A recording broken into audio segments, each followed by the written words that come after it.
बंगाल की चुनावी राजनीति में ममता बनर्जी ने कांग्रेस पार्टी से किनारा कर लिया है। कांग्रेस पार्टी को उन्होंने वो जगह दिखा दी है जो अन्य राजनेता नहीं कर पाते हैं, जो तेजस्वी यादव नहीं कर पाते हैं, जो अखिलेश यादव नहीं कभी स्टैंड ले पाते हैं। तो सवाल यह है कि ममता बनर्जी ने ऐन चुनावी माहौल में एकला चलो की राह पर क्यों आगे बढ़ रही हैं? क्या ममता बनर्जी को खुद पर इतना भरोसा है कि वो अपना पिछला चुनाव परिणाम या फिर बीते 3 बार से जो उनका कार्यकाल रहा है, चुनाव दर चुनाव उनकी पार्टी का परफॉर्मेंस इतना शानदार रहता है कि सीटों की संख्या में और इजाफा, चाहे सामने सीपीआई हो चाहे सामने बीजेपी हो, कड़ी टक्कर देना और जीत हासिल करना, यह ममता बनर्जी को बखूबी आता है।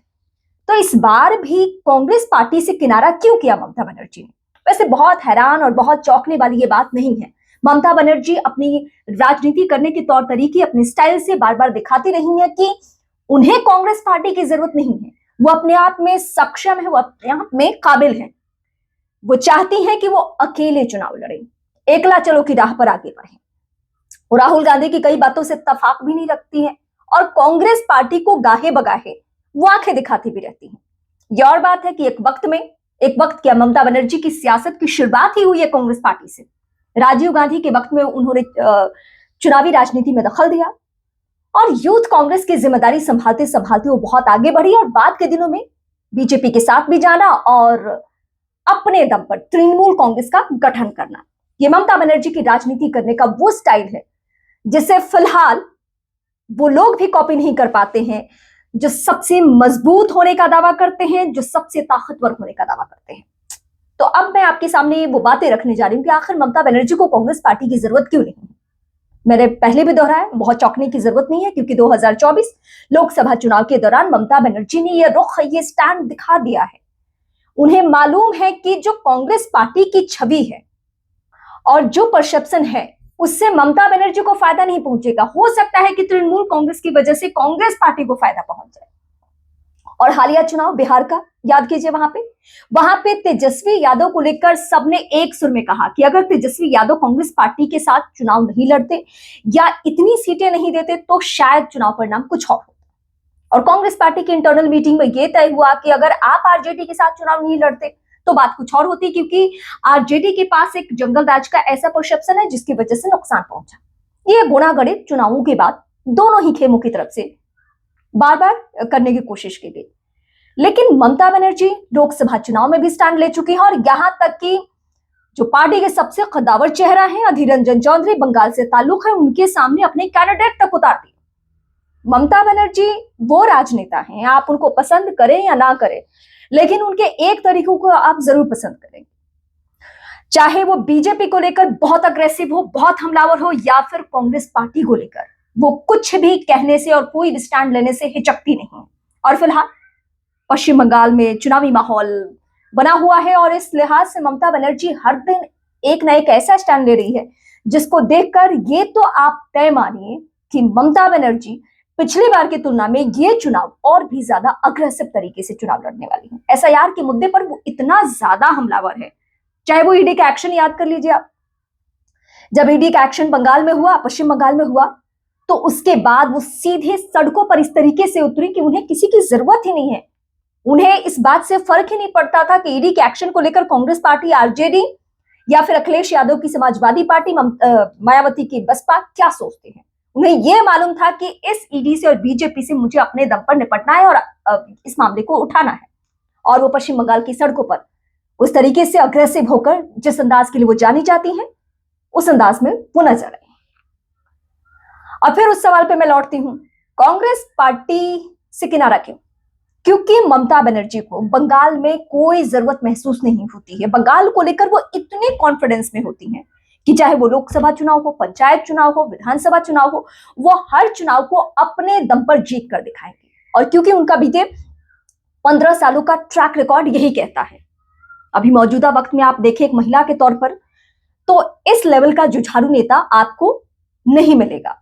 जुझारू में इस सेंस में बोल रही हूं क्योंकि वो जो ठान लेती हैं वो करके दिखाती हैं। अभी देखिए 2 मसले पर वो लगातार सरकार से भिड़ रही है, मतलब केंद्र सरकार से, बीजेपी से। और वो 2 मसला है एसआईआर का मामला और एसआईआर से ही जुड़ा हुआ घुसपैठियों का एंगल।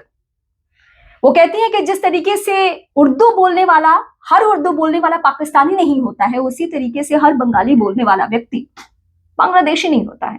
अगर घुसपैठिए हैं तो आप उस पर एक्शन लीजिए, हम भी आपको सपोर्ट करेंगे। उनके भतीजे, उनके सिपहसालार और इन फ्यूचर उनके उत्तराधिकारी, उनके भतीजे बार बार इस बात को अभिषेक बनर्जी दोहरा चुके हैं कि घुसपैठियों के मुद्दे पर हम सरकार के साथ है, केंद्र सरकार के साथ है, वो कदम तो आगे बढ़ाएं। और एसआईआर का वो मुद्दा जिसको लेकर ना सिर्फ बीजेपी बल्कि वो चुनाव आयोग के सामने भी डट कर खड़ी है। उन्होंने ये तक कह दिया जो कोई भी नेता, कोई भी विपक्षी खेमा कहने की हिम्मत नहीं जुटा पाया, और वो लाइन थी कि बीएलओ की मौत के दौरान कि चुनाव आयोग के हाथ तो खून से रंगे हैं। ये ममता बनर्जी का अंदाज है। अब एसआईआर की प्रक्रिया के दौरान बिहार में भी कुछ खामियां देखी गई थी और वो पश्चिम बंगाल में भी देखने को मिल रहा है। कुछ ऐसे लोगों को मृत दिखाया गया एसआईआर के दौरान जो लोग जिंदा हैं, और ऐसे लोगों को बकायदा लेकर दिल्ली पहुंच गई ममता बनर्जी। और उनमें से उस दौरान आपने देखा कि वो काले रंग की, अमूमन वो सफेद साड़ी के लिए जानी जाती है, अपने सादा लिबास के लिए जानी जाती है, लेकिन दिल्ली पहुंचते ही उन्होंने काले रंग का कपड़ा इसलिए पहना ताकि वो दिखा सके कि वो विरोध जाहिर कर रही है उस चुनाव आयोग का जिसके एसआईआर प्रक्रिया से बीजेपी को बढ़त हासिल होनी है। और बीजेपी एक खेल खेलने वाली है ममता बनर्जी के मुताबिक। तो इस सारे समीकरण पे उन्हें कहीं भी कांग्रेस पार्टी का साथ नहीं चाहिए। वो कहीं भी राहुल गांधी के साथ नजर नहीं आती है, ना दिल्ली में ना बंगाल में। आप देखिए एसआईआर का मुद्दा सबसे ज्यादा तो पहले राहुल गांधी ने छेड़ा था, सबसे ज्यादा इस पे अग्रेसिव राहुल गांधी हुए। लेकिन जब बंगाल में ये धांधली और ये बातें निकलकर सामने आई तो ना राहुल गांधी की एक प्रेस कॉन्फ्रेंस, ना ममता बनर्जी के साथ कोई बातचीत, और इस मुद्दे पर इकलौती अकेले वो लोहा ले रही हैं, बीजेपी से भी और चुनाव आयोग से भी।